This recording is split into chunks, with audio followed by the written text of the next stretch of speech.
আসসালামু আলাইকুম শিক্ষার্থী, তোমাদেরকে স্বাগত জানাচ্ছি অনলাইন ক্লাসের দ্বিতীয় পর্বে। আমি জেনিফা খান, সহকারী শিক্ষক, নবকুমার ইনস্টিটিউশন ও ডক্টর শহীদুল্লাহ কলেজ। আজকে আমি পঞ্চম শ্রেণীর বাংলাদেশ ও বিশ্ব পরিচয় এই বিষয়ের পাঠ্যপুস্তকের 11তম অধ্যায় বাংলাদেশের ক্ষুদ্র নৃগোষ্ঠী এই অধ্যায়টি নিয়ে আলোচনা করব। বাংলাদেশের ক্ষুদ্র নৃগোষ্ঠী এই অধ্যায়টি ব্যক্তিগতভাবে আমি খুব পছন্দ করি। কেন পছন্দ করি তোমাদের সাথে একটু শেয়ার করি।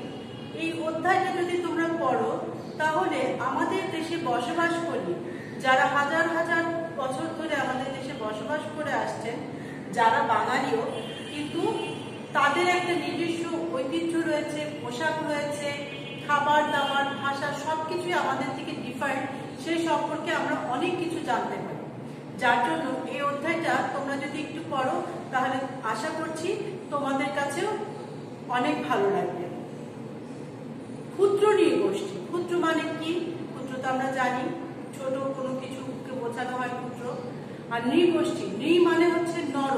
নর এখানে বলতে শুধু নরকেই বোঝানো হয়নি, নরনারী মিলিয়ে মানুষের গোষ্ঠীকে বলা হচ্ছে, যারা এদেশে বসবাস করছেন এবং আগেই বলেছি যাদের রয়েছে কি নিজস্ব ঐতিহ্য। এই ঐতিহ্য শুধু তাদের নিজস্ব ঐতিহ্যের মধ্যে খাবার দাবার, পোশাক আশাকই নয়, তাদের জীবনযাপনের প্রণালী, তাদের ভাষা, তাদের সমস্ত কিছুই আমাদের থেকে একটু ভিন্নতর। আসো আমরা আজকে তাদের সম্পর্কে আলোচনা করি।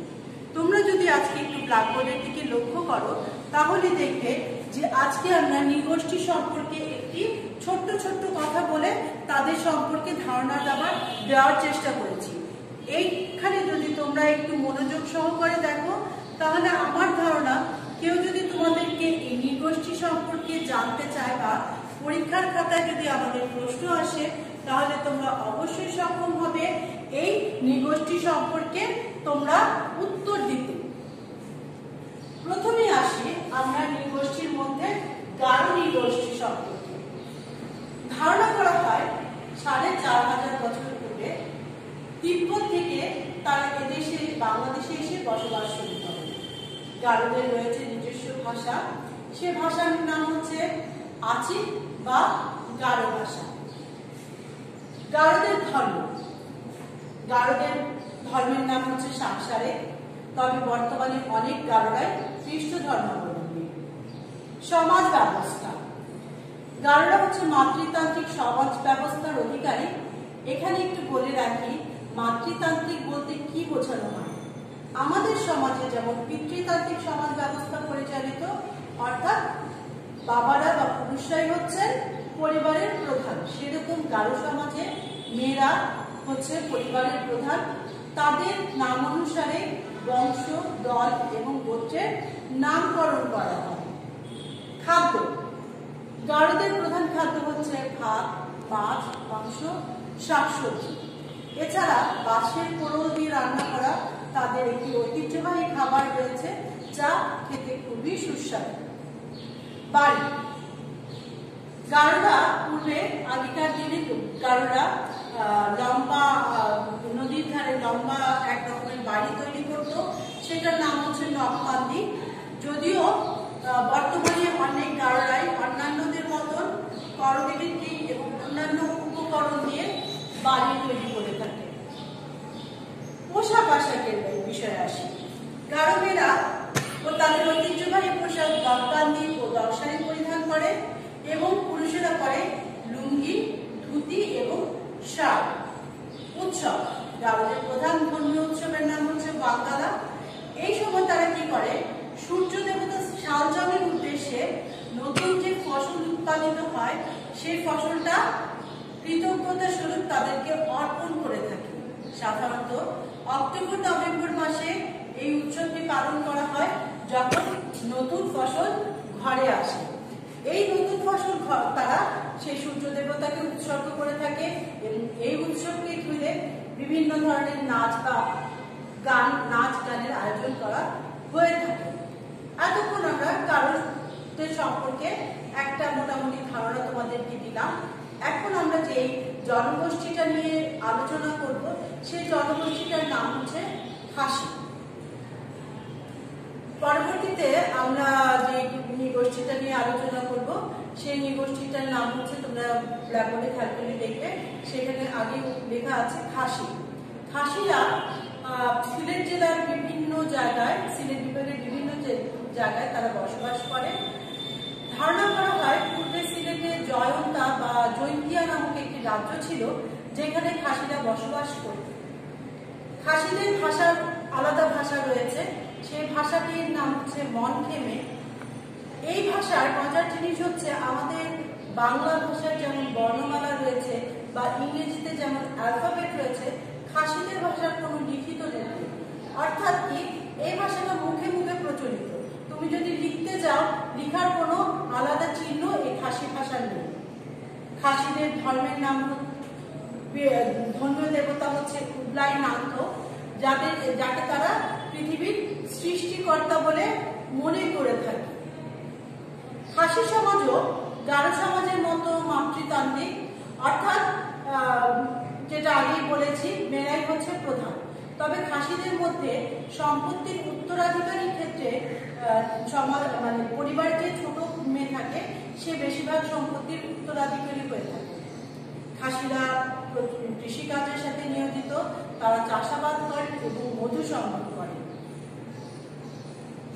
খাসিদের প্রিয় খাদ্য খাসিদের মধ্যে হচ্ছে ভাত, মাংস, শুটকি এবং পানকে তারা খুব পবিত্র মনে করে।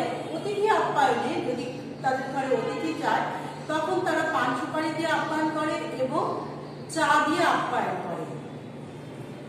খাসিদের পোশাক, খাসি মেয়েরা গাজির পিন নামক এক ধরনের ব্লাউজ এবং লুঙ্গির মতন পরিধান করে, আর ছেলেরা পরে হচ্ছে তোমার পকেট ছাড়া শার্ট এবং লুঙ্গি ধুতি, যেটার নাম হচ্ছে ফুল মালু।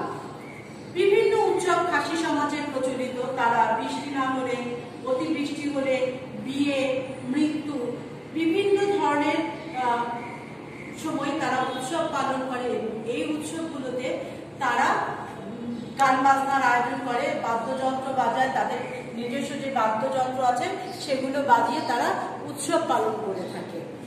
আমরা খাসি সমাজ সম্প্রদায় সম্পর্কেও কিছুটা ধারণা নিশ্চয়ই তোমরা লাভ করেছো। এখন আমরা চলে যাব ত্রিপুরা নৃগোষ্ঠী নিয়ে। ত্রিপুরা নৃগোষ্ঠী শুধু যে বাংলাদেশেই বসবাস করছে তা না, ত্রিপুরাটা ভারতের ত্রিপুরা রাজ্যে বসবাস করে থাকে। ধারণা করা হয় যে ত্রিপুরাদের সমাজ ব্যবস্থা যদি আমরা আলোচনা করি, দেখা যায় যে ত্রিপুরাদের সমাজে দলবদ্ধভাবে বসবাস করে এবং এই দলকে তারা 36টি দফায় বিভক্ত করে থাকে। এর মধ্যে 16টি হচ্ছে বাংলাদেশে এবং বাকি 20টি ভারতে অবস্থান করে। ত্রিপুরাদের রয়েছে নিজস্ব ভাষা, সেটার নাম হচ্ছে ককবরক ও উমর। তারা সনাতন ধর্মের অনুসারী। এছাড়া তারা হিন্দু ধর্মের শিব এবং কালী পূজা করে থাকে। এছাড়াও তাদের নিজস্ব দেবদেবতা রয়েছে। তারা গ্রামের মানুষের কল্যাণ কামনার জন্য কের পূজা করে থাকে। ত্রিপুরা সমাজ ব্যবস্থা অপর দুটি নৃগোষ্ঠীর মতন মাতৃতান্ত্রিক নয়, তাদের সমাজ ব্যবস্থা পিতৃতান্ত্রিক, অর্থাৎ পুরুষরাই হচ্ছে পরিবারের প্রধান।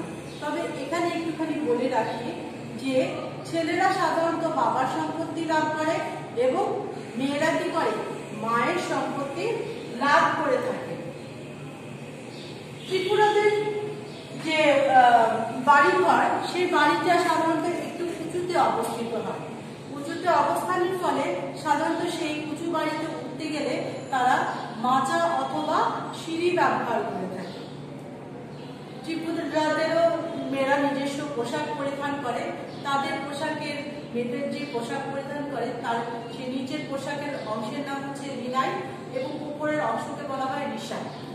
এছাড়াও তারা বিভিন্ন রকমের পুঁতির মালা, বিভিন্ন রকমের অলংকার এবং কানে নাতন বলে এক প্রকারের দুল আছে, সেই দুলগুলো পরিধান করে। আর ছেলেরা কি করে, ছেলেরা লুঙ্গি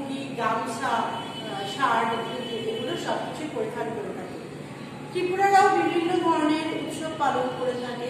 তাদের নববর্ষের উৎসবের নাম হচ্ছে বিজু। এই সময় মেয়েরা মাথায় ফুল গুজে তারা সারা পাড়াময় ঘুরে বেড়ায়। শিক্ষার্থীরা, আজকে আমরা এই যে বাংলাদেশে বসবাসকারী ক্ষুদ্র নৃগোষ্ঠী আছে তাদের নিয়ে তোমাদের সামনে কিছুটা তুলে ধরার চেষ্টা করলাম।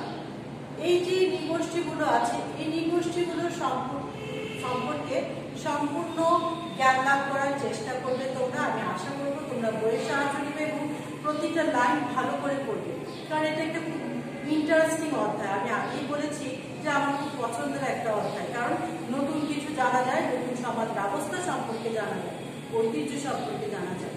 আজকে এটাই তোমাদের বাড়ির কাজ, যা পড়ালাম সেটাই তোমাদের বাড়ির কাজ থাকবে ইনশাআল্লাহ। পরবর্তীতে বা আগামী ক্লাসে আবারও দেখা হবে। সবার সুস্থতা কামনা করছি। আল্লাহ হাফেজ।